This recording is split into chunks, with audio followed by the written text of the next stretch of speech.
এমন একটা গাছ যে গাছের চারিদিকে কাটা কিন্তু ফলটা মিষ্টি সুস্বাদু। এই সুস্বাদু ফল খেতে হলে এই কাটাগুলো সহ্য করতে হবে। ধৈর্য। ছোট্ট ছেলে মেয়েদেরকে ননির পুতুল করে গড়ে তুলবেন না, খবরদার।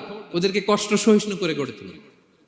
আপনি থাকতেই কষ্ট করা শিখান, তার জীবনটা স্মুথ হবে, তার ক্যারিয়ারটা ব্রাইট হবে, তার ভবিষ্যৎটা সুন্দর হবে। ছেলে মেয়েরা কিছু চাইলেই সাথে সাথে দিবেন না।